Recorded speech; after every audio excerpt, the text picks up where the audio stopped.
Hey guys, welcome into the Shadow Box. I am Carlise, your host. I am your grief and trauma coach and your shadow work guide. Today with us, I have Denise Ackerman.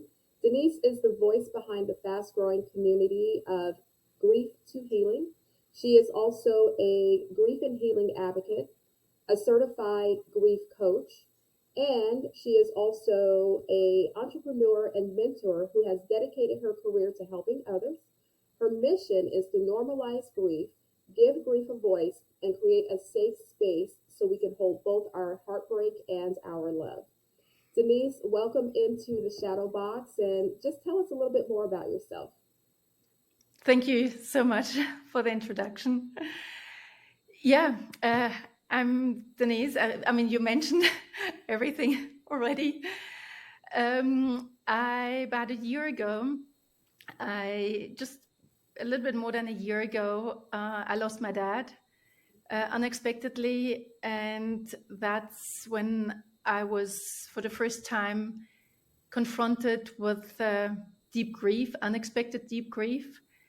And this is where my journey started. Before that, and I still am now, I'm a photographer focused on business, corporate, and branding photography. So for companies, I've had my photography business for the last, what was it, 12 years, 13 years. But then in April last year, I suddenly got thrown into this into the sea, into this ocean of grief unexpectedly. And that's when this journey started. And out of the pain and recovery, a new path found me. And that's helping others in grief in various ways. And that's what I'm adding now to my daily work as well. Yeah. And now are you in Spain? And Switzerland. In You're in Switzerland. Switzerland. Yeah. Okay. And go ahead and give us some more information about your dad because your dad wasn't in Switzerland when he passed away, was he? Excuse me, I didn't. I said, give us more information about your dad. And was your dad in Switzerland when he passed away? Yeah, what happened was my dad was in Switzerland, but I wasn't. I was on a safari in the heart of Africa, in southern Africa. Picture really hundreds of miles, no civilization, just nature. It was in a game reserve in a national park where my husband and I were doing a safari, the first time in 20 years without our kids. And yeah, I was on the safari on a morning drive, with elephants around, giraffes, observing all this wonderful, wonderful wildlife around us. I didn't really have phone reception, obviously, except then in the lodge. But suddenly a message popped up on my phone while on this safari, and it was my sister saying, "Call me back, it's urgent." And I didn't have a good feeling, and I urged our driver to go back to the lodge. And then where I had internet, and then I phoned her back, and she just said three words: "Dad is gone." And that's the moment right there, right then, when my world shattered, and when nothing was the same as it was before. Yeah. So he was And in Switzerland, and I was actually in Southern Africa. okay, okay. And tell us about your dad. Did he have any illnesses or what was surrounding his passing away? What happened? Well, he was actually very fit. He was quite fit. He was, he was mentally completely, still very interested in politics and everything, and physically he was also fit in the sense he was driving, he was doing the grocery shopping, he was cleaning, together with my mom, they were cleaning the house, doing all the household chores. So he wasn't really like at the point where you would expect him to be not well. But then while my husband and I were in Southern Africa, he needed to have a heart a pacemaker implanted. And I remember having video calls in Cape Town. I was in Cape Town at the time. I was having video calls with the surgeons and with the doctors, and they all said it's nothing serious. I mean, it's a quick procedure. I video called with my dad several times a day, actually during the whole time, at least once a day. The procedure was, and it was totally okay. Also after the procedure, and it was a Sunday when he phoned me, when he video called me, and we spoke for half an hour. I was in Southern Africa in the lodge, overlooking a plain with animals, giraffes and elephants, and we spoke. And yeah, and I said to him, 1 week I'm back home, and he was telling me in our last conversation, which I didn't know it was the last conversation at the time. He was telling me, tomorrow I can go home. I'm looking forward to have a shower. I'm gonna have some physiotherapy. Looking forward to to get fit after this. It was a fairly small procedure, putting in the pacemaker. All the X-rays were gone, and then that night, so he had the physiotherapy and everything set up. He was supposed to come home, and then that night, that's only what I realized after, or what I learned afterwards. That night, he fell into a coma in the hospital, and they didn't notice. They only noticed in the morning when they actually were trying to wake him up for physiotherapy. Yeah. And then it was too late. Okay. And that's when they called my sister, and then when she phoned me. Yeah. That's hard, especially knowing that he was in that state all night, and that there was a moment in time in there, had the machines gone off, or had, that's really interesting. I don't think we talked about that part when we first met. No, because also he wasn't connected to machines. Okay. So he was in a room in the hospital by himself, because he was supposed to go home the next day, and he wasn't connected to any machines, because the doctors didn't, all the checkups he had done after this pacemaker implant were okay. I mean, and all the X-rays and everything was fine. So he wasn't hooked up to any machines, and the only thing he had apparently was like this emergency button where he could press to call a nurse, but he didn't realize, obviously, that he fell into a coma in his sleep. Right. And then they didn't notice. Yeah.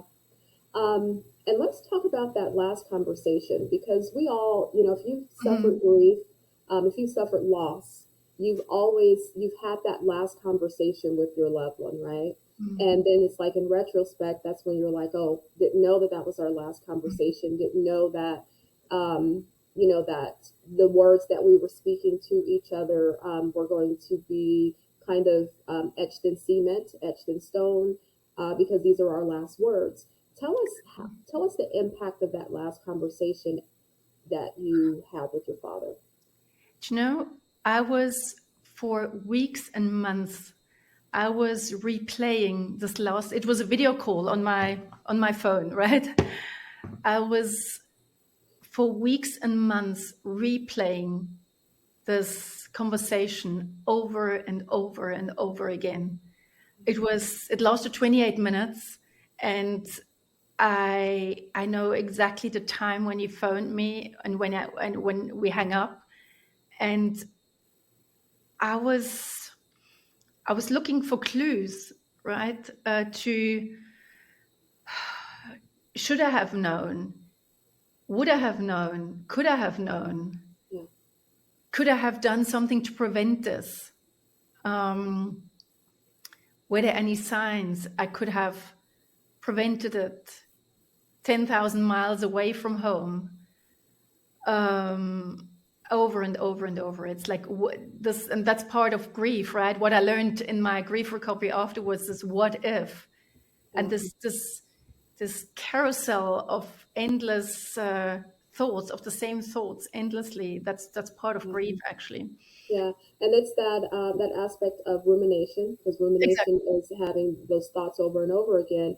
And then with you stating, I'm trying to figure out the clues, I'm trying to see what I could have done. That was just your brain's way of trying to cope with this shock, Exactly. and that's a lot of what we do. We try to explain it away, we try to rationalize it, we try to, put some medical X, Y, and Z to it, and it's like there was nothing that you could have done, right? Unless he would have known. And even then, you wouldn't have been able to do anything. But that conversation or the expectation of what was coming down the pike would have been there. But it's funny how our brains try Mhm. to really save us and protect us Yes. from the impact of the shock that we experience with our loss. Absolutely. And I mean, I spoke obviously when I was back home in Switzerland. We went several times to the hospital, spoke to all the doctors there. And also, the doctors didn't know what happened. They couldn't explain it. They didn't expect it. They didn't know. And they had to do an autopsy. And then it was just, I mean, this is when we found out that he fell into a coma. Right? And That was that coma heart related, or was it just It was actually I can't really remember. It looks like what happened. What in the autopsy was he had like a throat infection, throat chest infection, but the hospital didn't notice it, yeah? and that caused his whole system to collapse and to shut down, and that's why he fell into a coma. Okay. But Um, actually, it didn't. I mean, they didn't notice that on that Sunday. The only thing is, I remember in that last conversation, he had like a little bit of a drip on the nose, and I said, "Dad, do you have a cold?" And he says, "Like, yeah, maybe," because he had to do the X-rays, obviously, with that shirt on. He said, "Maybe I caught a cold," but it wasn't something which would have been alarming, and the hospital didn't realize that. So they yeah, didn't know. It was for a long time. It was an unexplained death. yeah. Now, here you are processing your father's passing. You're in another country. You're somewhere totally just so far away and so far removed. How Mm. did you start to process that to keep yourself in a sane sense of mind while you were trying to get back to Switzerland with your father? To be honest, it was the worst shock. I mean, yes, it was. I mean, it really felt. I could feel literally. It says my world shattered, but I could feel. I could feel everything around me. Breaking into pieces. It was the nature, the people around me. It was just absolutely unreal. I just knew. I mean, I spoke to my sister and then to the doctor and then to my family in Spain as well. My father had siblings there. To my mom in Switzerland, and it was. And then I knew I had to go back. And I mean, remember we were in the center of southern Africa, and it was 300 kilometers. That's about 200 something miles from the next airport. And I knew I had to get home somehow. So my husband actually organized within an hour. He organized a trip home over 3 continents, and I just remember after having spoken to my family that I'm gonna come home as quickly as possible. We packed our bags and we went on a pickup truck 300 kilometers through a road full of and in South Africa they say potholes, like these Mm. I don't know how you say it in American or in British English, Yeah, the these holes in the potholes. Hmm. so we had this long road through African bush, going through the next to the next driving to the next airport, and we were actually on time, on a time limit, because we had to catch the flight. And I was sitting in that I remember sitting in that car and I couldn't think, I couldn't breathe. All I could see was the road in front of me. It was, I wasn't able to speak. It was, I was completely, like, I felt I was not in my physical body. I mean, I was, but it was, I was in the state of shock where everything is numb. And I think what I learned afterwards in my grief process, it was, you go into this numbness, into the survival mode, Right. because your body is having you're experiencing such a shock that everything shuts down. I mean, you can walk and you can breathe and maybe drink, but that's all, and maybe talk a little bit. Yeah, because your body starts to go into autopilot. And like you said, Yes, in that survival mode, um, all you know to do is to do the basics, of which you don't have to really think about doing. You're yes, just doing it. And so your body is surviving off of the water. I'm thirsty. I just need the water. I don't really want to eat because yeah. really I may be able to survive without food, but I can't survive without water, right? So there goes your body starting Mhm, to cope with the shock. And it's mhm, amazing of what the body does to mhm, protect itself and to mhm, react at the same time mhm. to the impact of the shock that we're experiencing. Yeah. And so we understand that our brains and our bodies start to really work together Mhm. when our minds, because we're talking psychological, our brain, the neuroscience portion of it, it's its own circuit. So Exactly. neurologically, it starts to kick into that fight or flight. It starts to kick into the Exactly. survival. But psychologically, like you said, you checked out. You were living an outside experience inside of your body. I think looking back, almost yes. I mean, I know I wasn't outside of Yeah. my body, but I Hmm. mean, for example, we had to first this long stretch, 300 kilometers to the airport. Then we had to take 3 flights over 3 continents. So, and while we had these connecting flights, I remember one connecting flight was in Johannesburg. Uh, it was literally, I remember looking at my husband's legs and shoes. He was walking in front of me to the next gate, and I couldn't even, I don't know, I couldn't even look where I was going. I Right. just looked at where he was walking. I was just walking behind him. It was the most, I don't know, incredible. I mean, in a bad way, Yeah. experience, right? Yeah, definitely. And this, the impact of your father's passing, it really hit you hard. And of course, anyone's parents, and I have not experienced that at this time, Mhm. but you were extremely close to your Yes. father. And so I can only imagine the true impact that it had on you, and Mhm. as to the reason why your body and your mind started responding in the way that it did. Tell Mhm. us about your relationship with your father. Yeah, that's exactly it. I mean, my dad and I were extremely close.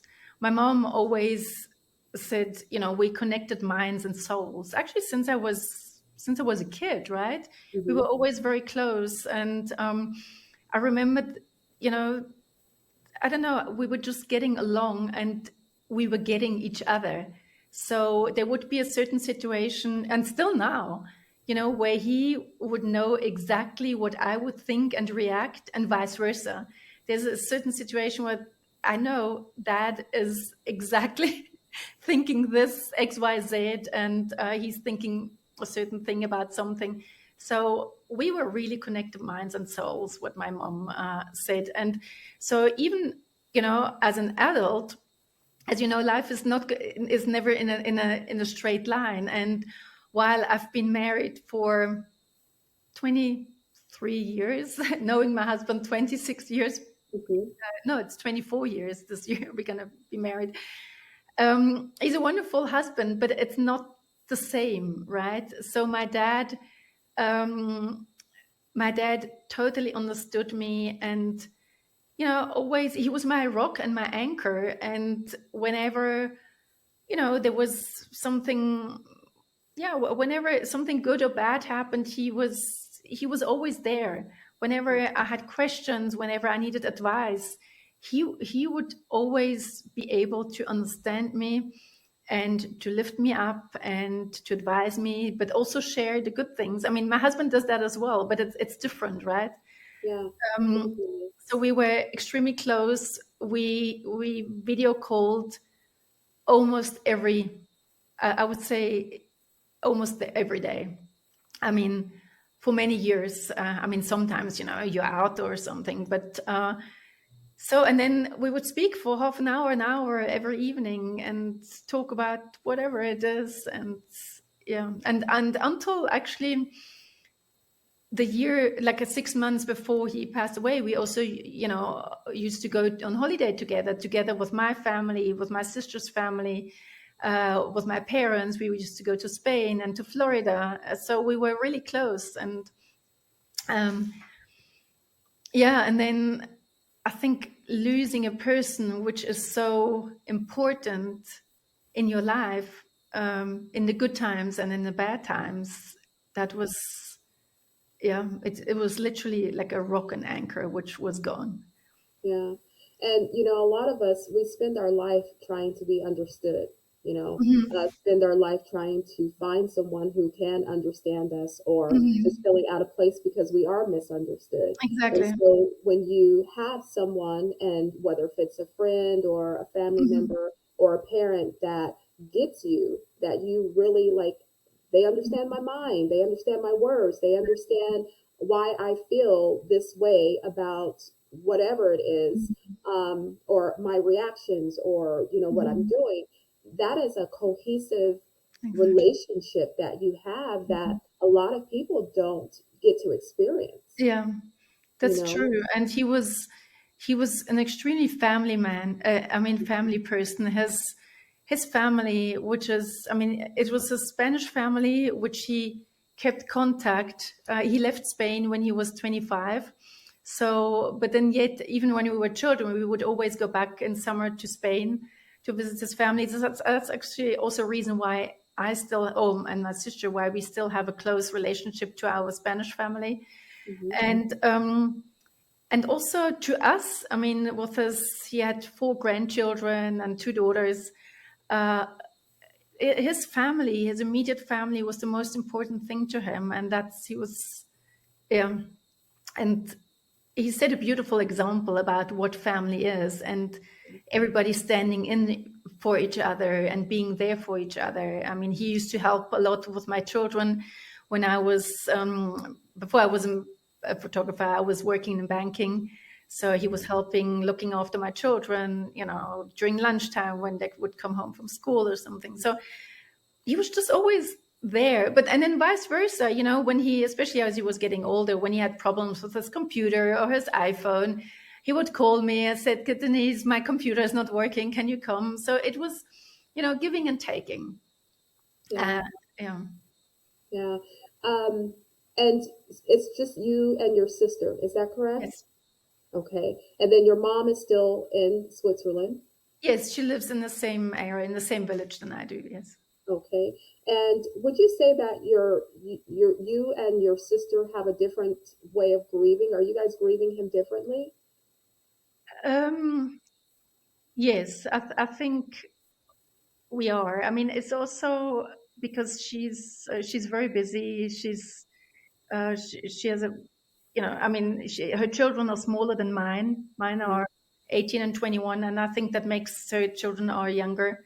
So she has a lot on her plate. Well, I have as well, but so I think while I was able, also with writing the book, the journal, and then the book, I was able to process the grief, I think, in a different way than she did. Yeah. Yeah. And we'll talk about, let's actually go into how you started to process your Mhm. grief. I think the first um,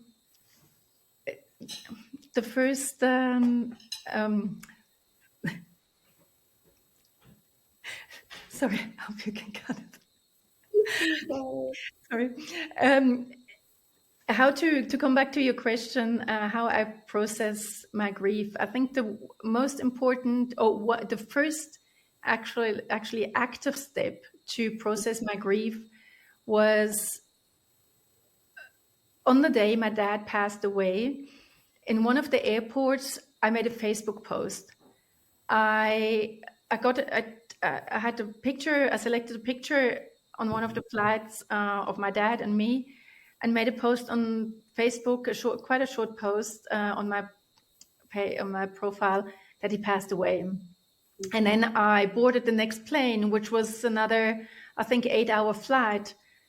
But then I don't know, somehow I had this urge to tell the people, right?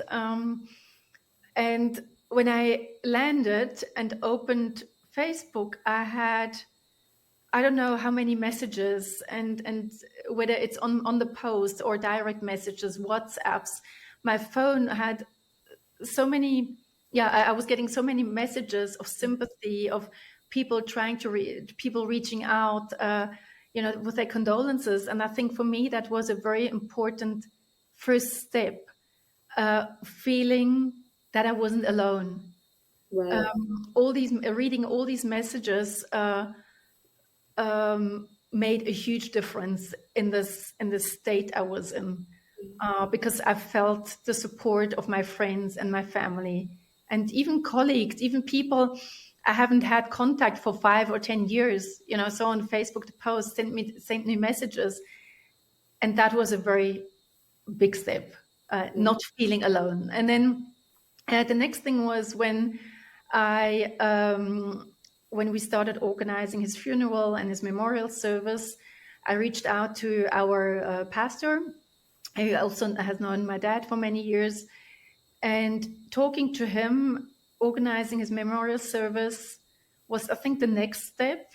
And then the actual memorial service, which was locally here in our church, because we had family and friends coming, and people I haven't seen in a long time. And it was as shattered as I was. The memorial service was about a week after, a little bit more than a week after he passed away. Again, having this community of people during the church, and then afterwards, talking to these people, it lifted me up. I really felt the energy of the community to lift me up out of this deep, deep, deep hole I was in. Yeah. I think those were the elements, right, pretty much at the beginning of the grieving process, which helped. Yeah. And that is a very common, I hear that often when it comes to people that are experiencing grief or starting to process it, about the importance of community around Yeah. them. And a lot of people would think that, people will go into hermit mode and just kind of isolate Mhm. themselves, which some do.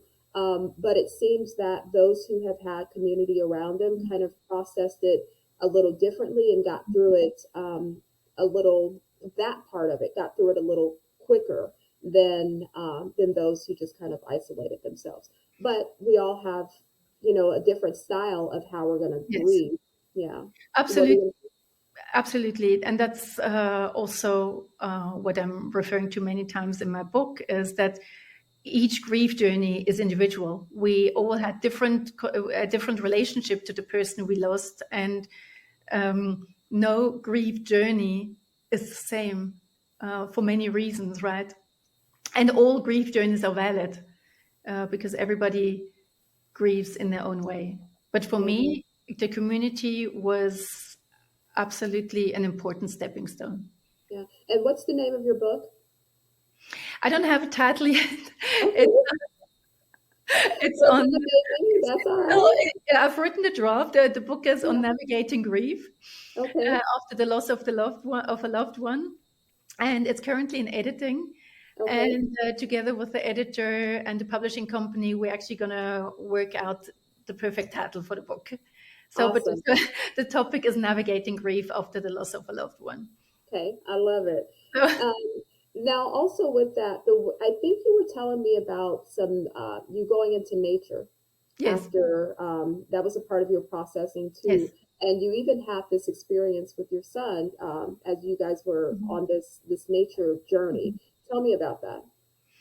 Well, first of all, at the beginning, my local friends and neighbors, a lot of people come and they say, "Can I help you? What can I help you with? What can I help you? What can I do for you?"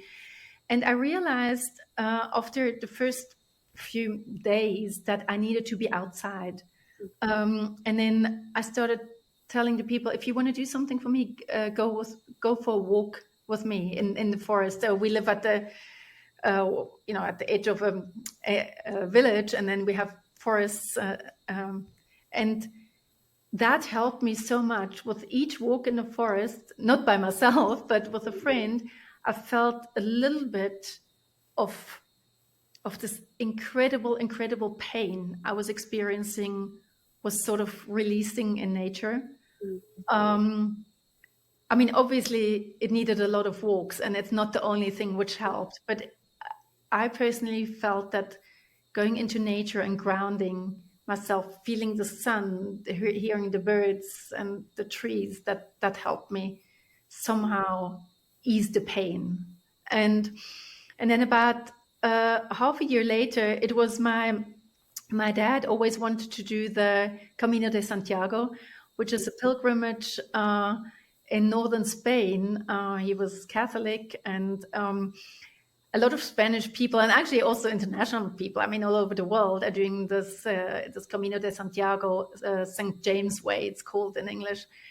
And he always wanted to do this with my son, his grandson, when my son graduates. And my son graduated in March, and then in April, my dad passed away. So they didn't have the opportunity to do that. Yeah. So shortly, about maybe 6 weeks after my dad passed away, I suddenly had this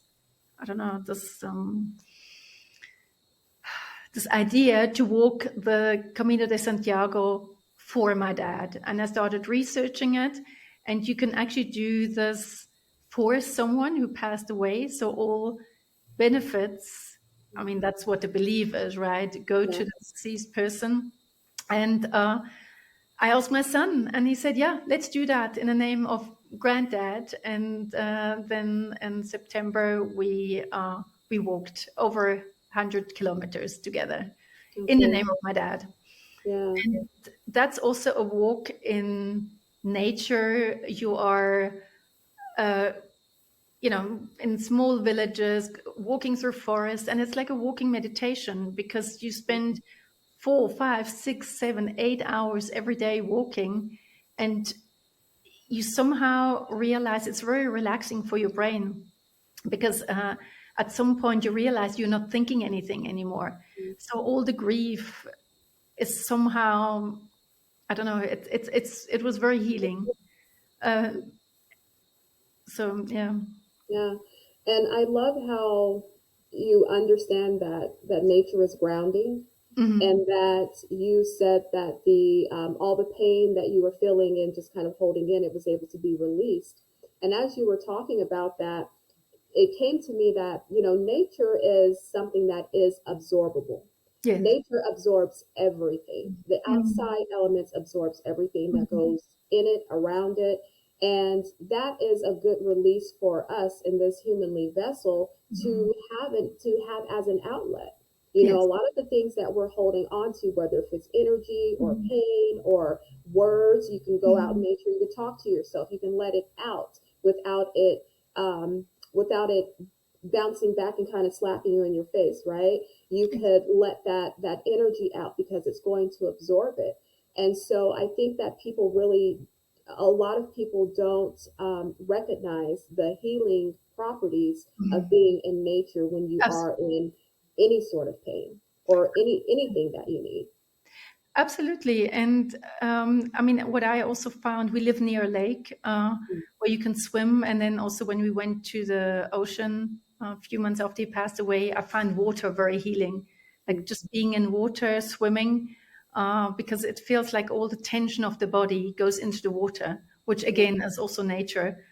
But then also, when you see birds or deers. It's like, I don't know, it's nature itself. So which I find It's very, freedom.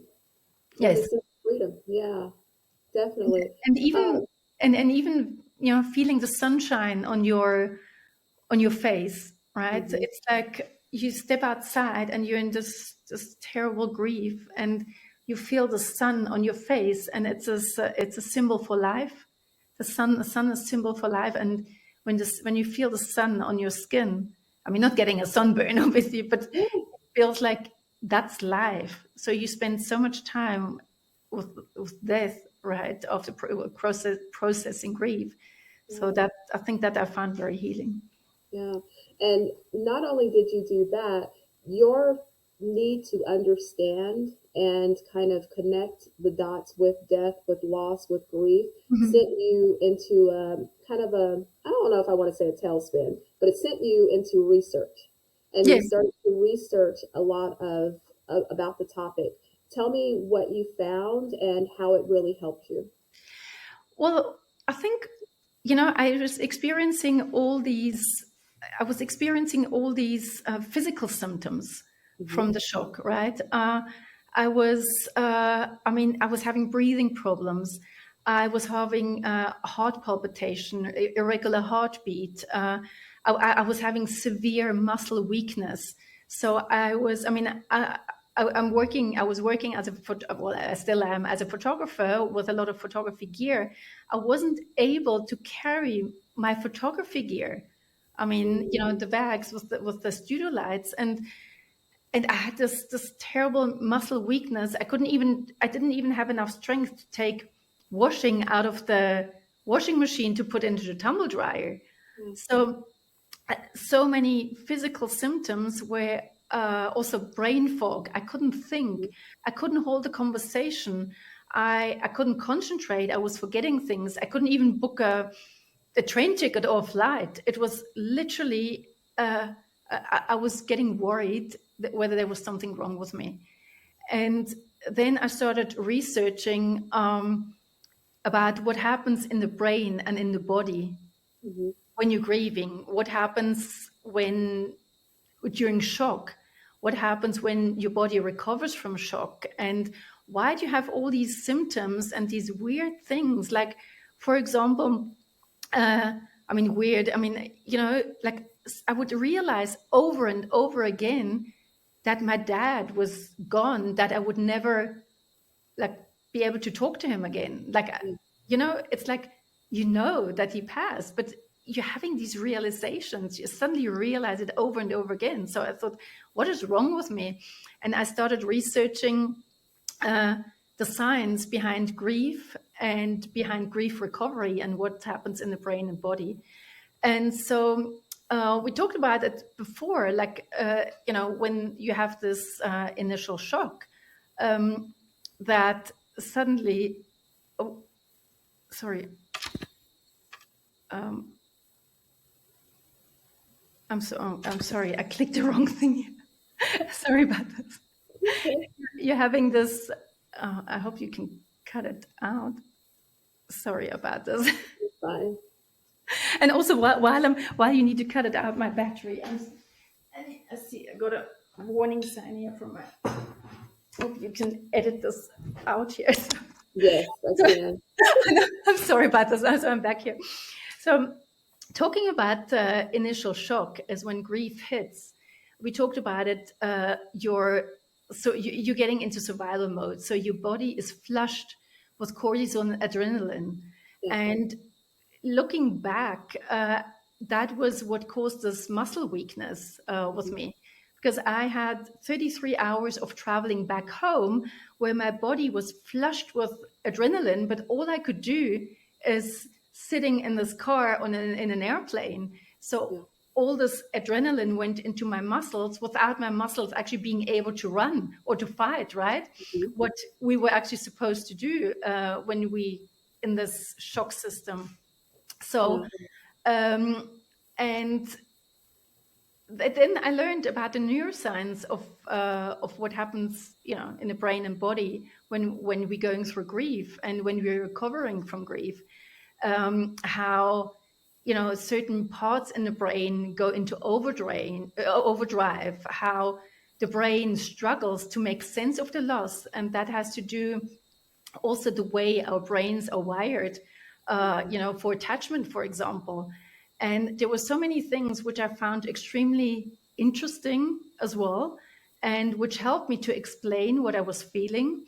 For example, also, why is it that when you're feeling such an emotional pain of losing someone, why does it feel like physical pain? I had physical pains in my arms and my legs.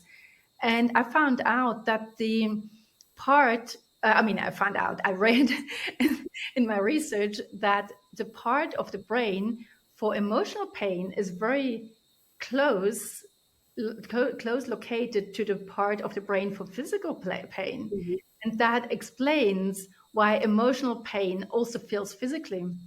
So, and then obviously grief impacts the balance of hormones like dopamine, serotonin, and so on. And that also explains, why we experience this grief fog, and all these chemicals, right? Why we can't think anymore, because the brain is so busy with processing what's going on, from the hormones, but also from the attachment, uh, part of the brain, to our loved one, Hmm. is that our memory doesn't work properly.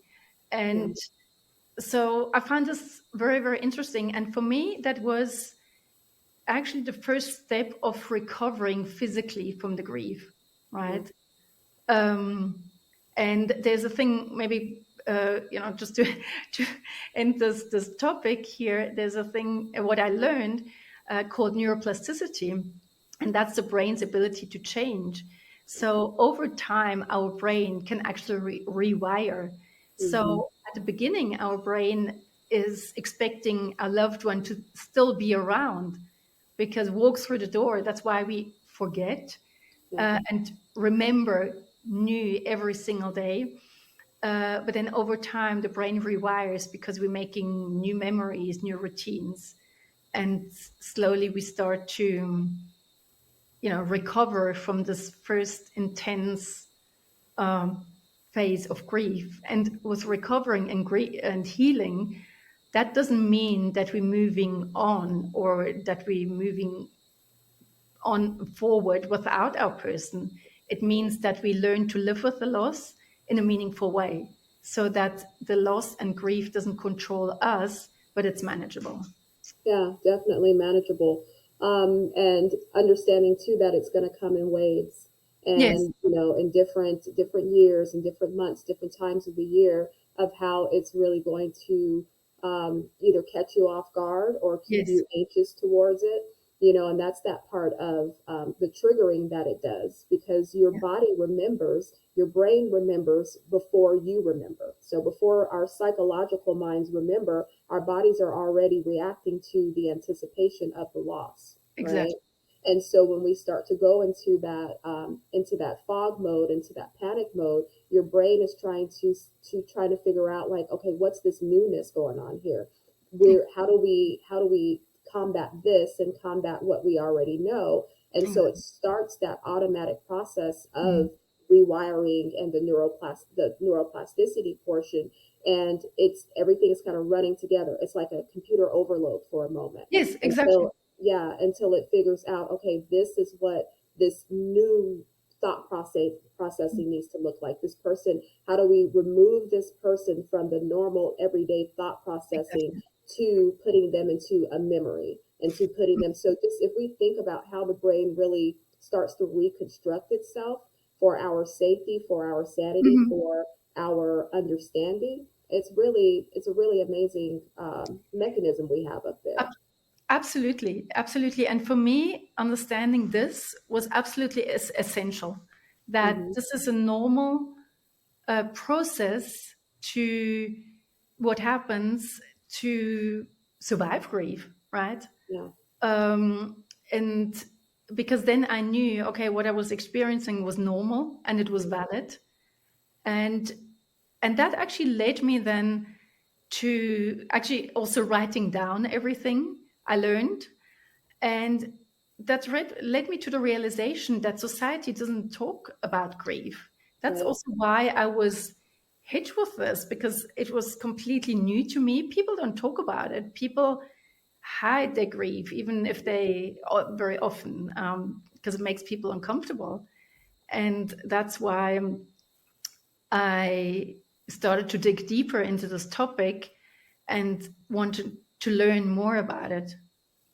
Also, Yeah. then to share what I learned to help other people. Yeah.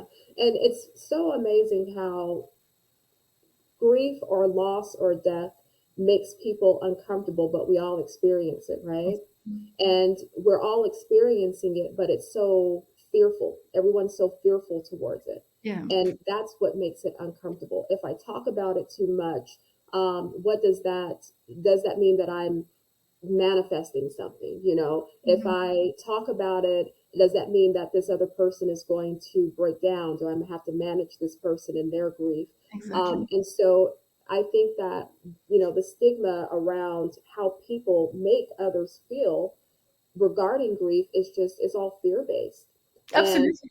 yeah, and it takes for, people like ourselves to bring it into the mainstream, for one, experiencing the grief how we've experienced it, Mhm. but also making sure that we come and manage ourselves and go through our processing and our rewiring, so others don't have to manage us, and so that we can bring it out, to the open for people to now understand.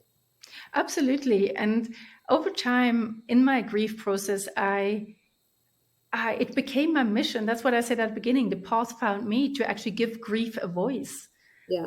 because people, as we say, people don't understand. People don't understand how we feel. I realized only those friends who had a major loss in their life understood what I was feeling. Hmm. And because it's such a profound experience, and that's how my work in this field started, Yeah. from learning, from also sharing then what I learned with people. Hmm. Yeah. And now we're going to go kind of on the flip side of that, because we talked about how people feel that you have to be in a somber position, in a somber place, in order to remember your loved ones, or in Mhm. order to honor your loved ones. And you had a different perspective about that, which I do share as well. Tell us about that. Well, it's I think it's got to do also with that people are, when they're grieving at the beginning, they're crying, right? Hmm. Or and then the somberness that comes, I think, from the fear of being disrespectful to the person who passed away. Hmm. Um, which, by the way, coming back to your previous question, I think, why does society doesn't like to talk about grief? I think because it triggers the Yeah. people. It triggers the fear in people, because when you start talking about the loss of your loved one, um, they start thinking, okay, what happens if it happens to me? What happens if my dad passes away? Uh, or my mom, or and I think that's why there is such a there's such a that's why people don't like to talk about it. But on the other hand, because there is this hesitation to talk about, people feel very alone in their grief. And coming back now to to this question, is it's I think it's the fear of disrespect from the person who passed away.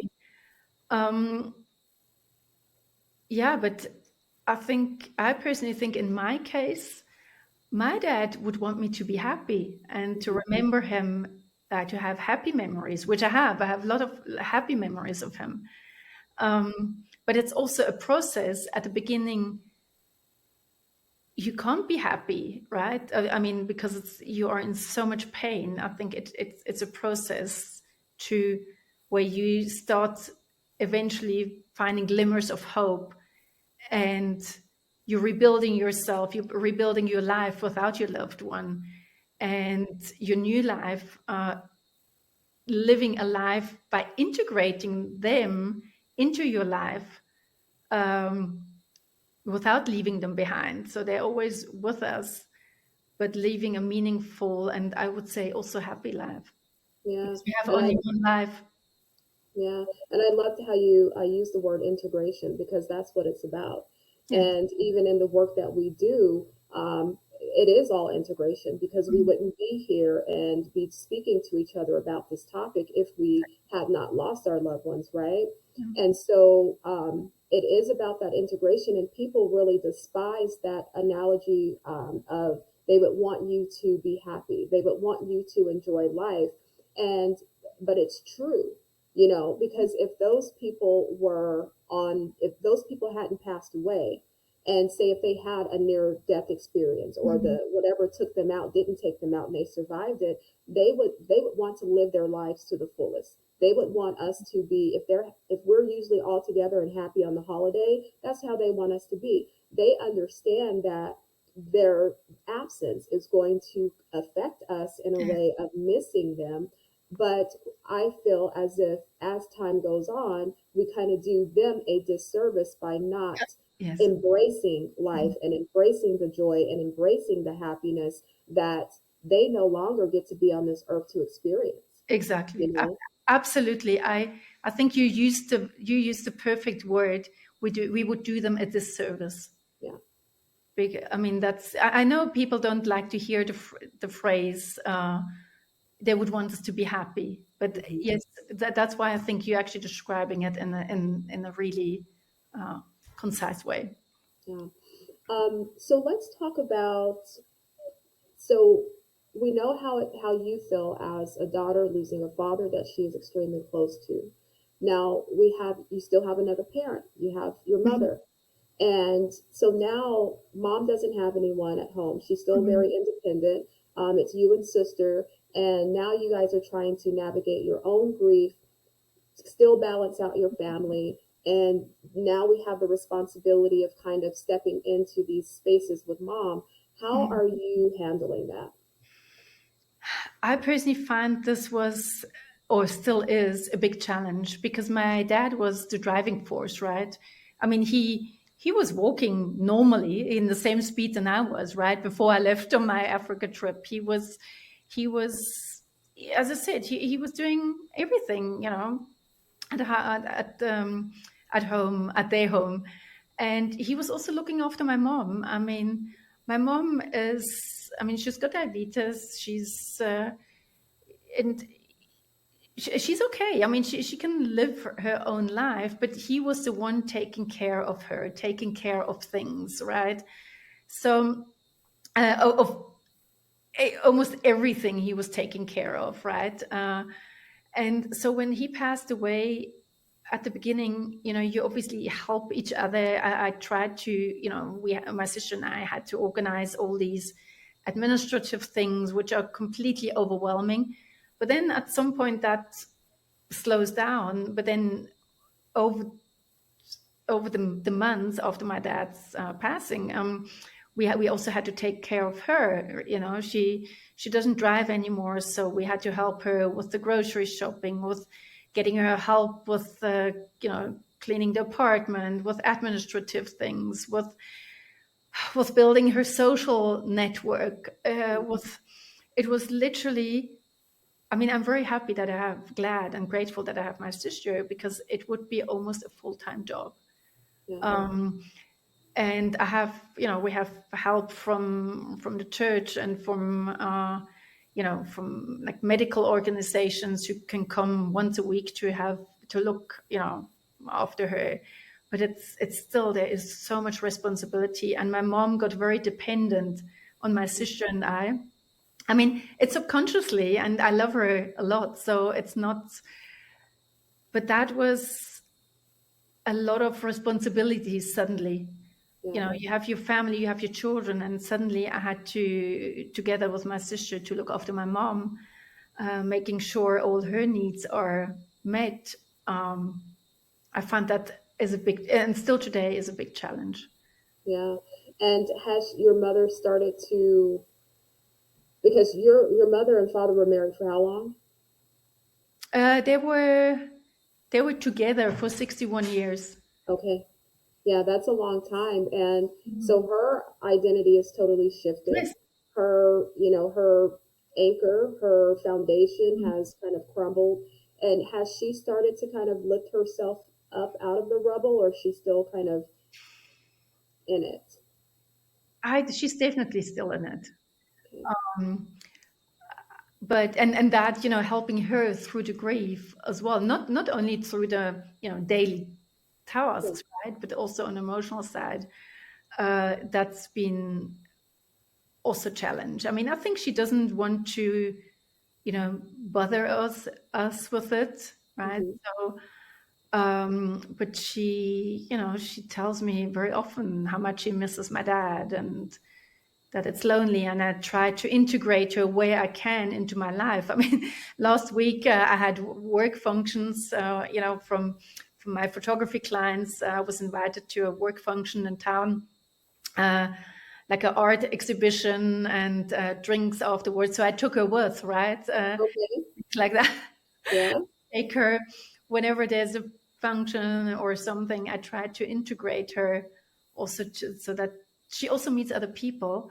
Yeah. And and for her, she was very happy, to come Good. to town and meet all these architects and artists and things like that. So, but it's, yeah, I can't be there 24 hours, right? So she still spends a lot of time by herself, and that's difficult. Yeah. And, even understanding that even in this process, she has her own journey, Yes, and exactly. she's going to have to figure this out, of how she's going to navigate what has been forced upon her, right? And is she currently in therapy or in group or anything like No, that? no. I mean, she was very young. I mean, she was 20 when they met, right? So basically, all her life she was with my dad, Okay. and she's not in therapy. What I'm doing with her on Sundays, I go with her. I think she also doesn't want it. Yeah. Um, I take her to the church, and then after the church, I mean, here in our village is like a coffee morning where the elderly people get together and talk. And there's also widows and widowers there, so that helps as well. But Yeah. And is she capable of going in nature and walking as well? she would, but very seldom. She doesn't like to do things on her own. Okay. And I think that's also, for example, I organized, we have in our area there's like lunches for elderly people once a week, actually twice a week, and I set it up for her, but she doesn't want to go alone. So the first Okay. time I had someone going with her to the one, and then I went with her to the others. But I cannot do that every week. I mean, first of all, I have my job, and also, I think she needs to learn in a way to integrate or to do that on her own, because otherwise, like it was like last week, right, when we went to this one luncheon for elderly people, it was me and then like 40 40 80 plus or the 70 plus year Mhm. old. So, Yeah. and then this week she wanted me to join. I said, Mom, I can't, I have to work, right? So it's difficult for her to do things alone, which I understand. If you've been your whole life for 61 years with your spouse, it's tough. Yeah. Yeah. Um, this question just kind of came up for me. Mhm. Seeing the state that your mom is in, and you're married, you've been with your husband for a number of years.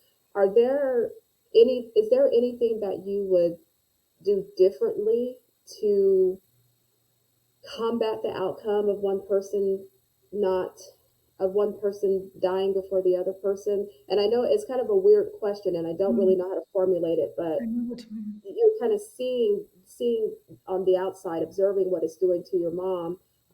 Is there anything you would change in your own dynamic to try to soften the blows? You mean for my children? Yeah, for your children and even for your spouse. I think Yes, and by the way, it's a very valid question, and it's a very good question because I've been thinking of that, exactly that, thinking about it, but not really talking about it. So I'm glad you actually asking this question. For me, currently, it's very important to keep myself, to keep my body sort of fit. I mean, fit. I'm not talking about running marathons, Yeah, but keeping my body strong, especially after I experienced all these physical symptoms. And that is one of my highest priorities. Let's say, you know, doing weight training, and I'm not talking about, you know, crazy stuff. yeah, Just, you know, maybe twice a week weight training, but to keep the muscles stronger, especially also, you know, with menopause, you lose muscle mass. yeah, Or I go for, you know, like a 10 kilometer, what's that, about 7 miles walk in the forest every week to keep my fitness. That is very important to me. And then also keep myself, you know, in a social network so that I don't face that what my mom has. So, you know, keeping contacts with my closest friends. You don't need a lot of friends, but I think you need a good handful of friends you have, so that when the spouse passes away, or you know, that you not that the other one has still some kind of network. yeah, And then also, I think keeping your brain, your mind still active by working, by intellectually, you know, by reading things, by doing things. I think these are the three elements which are very important to soften the blow, I think. yeah. If that answers your question. No, it totally does. And what about on the other end of the spectrum for your children? You mean that they don't have to take care of myself? Mm-hmm. Or does that all go together? Yes, I think that goes together, so that, let's say, God forbid, you know, something happens to my husband, that I will be able and capable to lead my own life. Got it. Whether obviously physically, I mean, obviously there's no guarantees with nothing, right? Yeah, But that my intention is to keep my body physically fit, or, you know, I mean, and healthy yeah, into high age, keeping myself mentally uh, fit and capable of doing things, so that I'm not relying on my children. And also socially, I think these are the three most important parts, so that when something happens to my spouse, um, you know, which I hope it won't, but that I can take care of myself. yeah, yeah.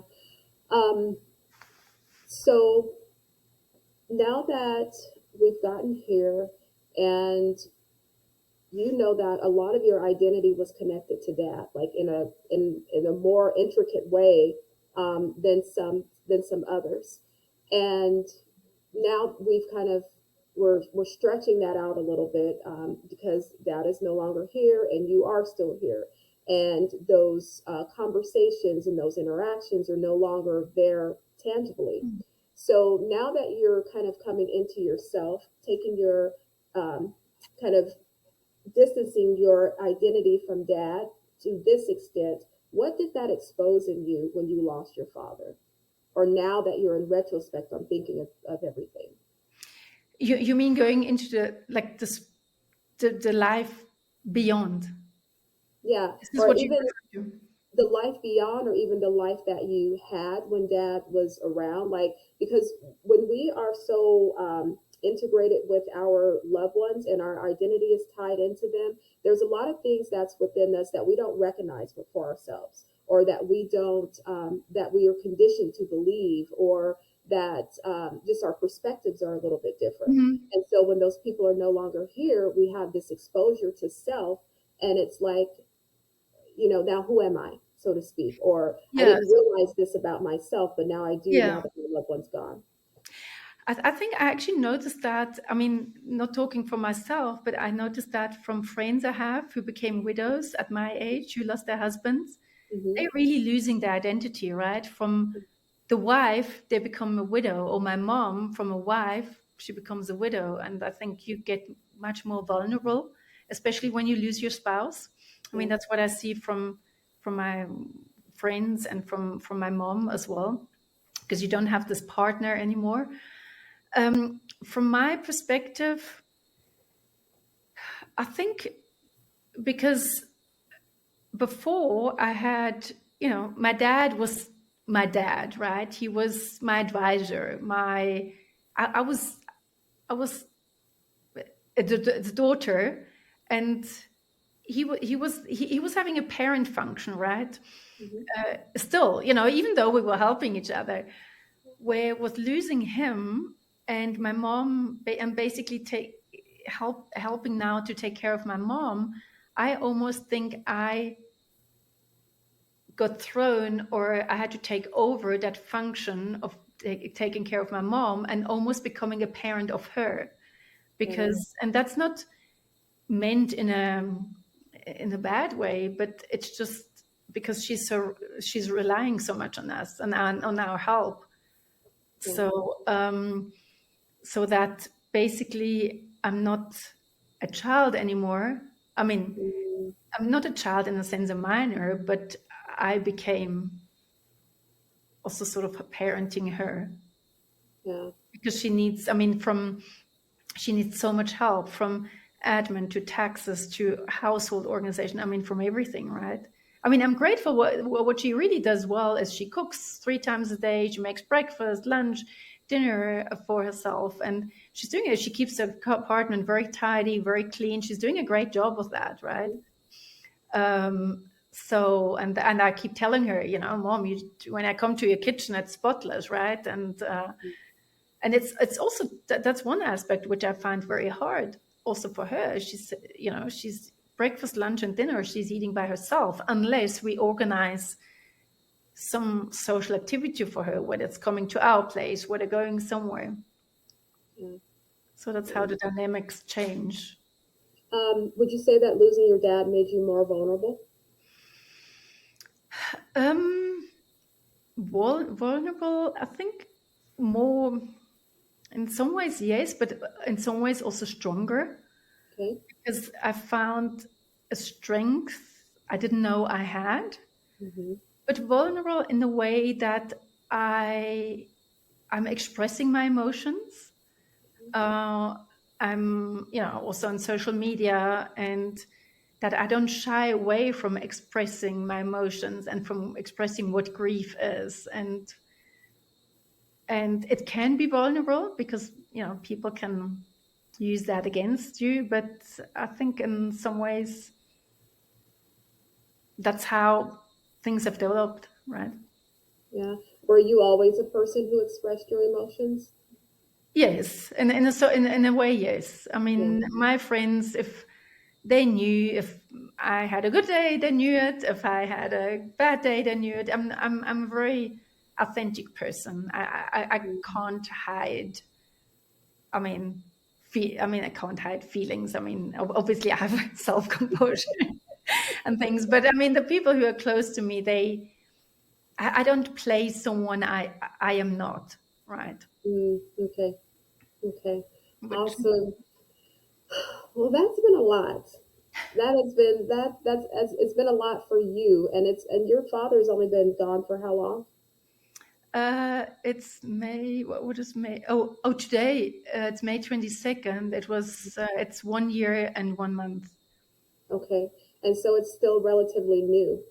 And Yes. so, with you being able to talk about your processing right now and how you're kind of getting into the groove of your own system with your grief Mhm. process, it speaks a lot um, because as you are speaking to me and you're doing your research and you're writing your book and you are starting to help others within the community, you're doing a lot of healing yourself. Yes.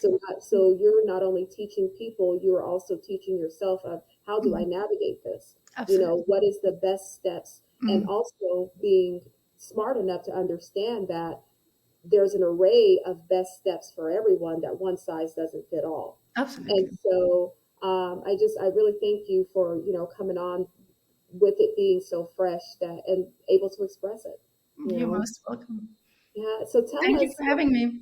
definitely, Denise, tell us, what should we expect from you? Is there any goals, any projects that you're going to have coming up? Well, you mentioned at I mean, how it all actually started. I mean, in addition, apart from my, grief journey, is that about 6 months ago I started an account, a TikTok account, and Instagram called Grief to Healing.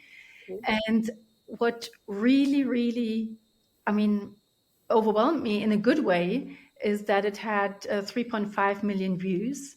Mm. And I have so much, I have so much feedback on my posts, over 30,000 comments to date, that I felt there is such a need in today's society to talk about this topic, and that people feel lonely. I mean, people who don't know me, people they share about their loved ones in the comments. They share about their grief journey, and I find that extremely touching. And yeah, so I've, as I said, this path found me. So I started to create, for example, free grief resources. One is a, a, a grief support guide, a PDF. It's called Grief to Peace. Then just recently, I launched a printable memory journal. It's called Keep Their Memory Alive, because I realized in the comments people want to keep the memory of their loved one alive. So I created this memory journal, printable memory journal, where they can, collect their memories, write down their memories so that they don't get lost. And then I also just finished writing a book, as I mentioned, on navigating grief after the loss of a loved one. The title is to be determined, because apparently that's what I learned. That's the last thing you do in the book.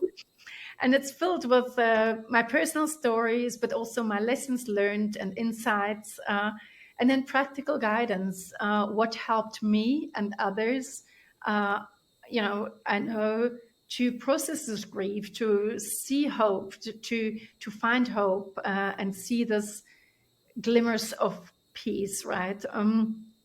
And there's basically three main things I want to share in my content. Is that to normalize grief, what grief feels like, and to validate what people feel like, that this is normal, but then also share practical tools to help the readers of my content to move from surviving to slowly rebuilding.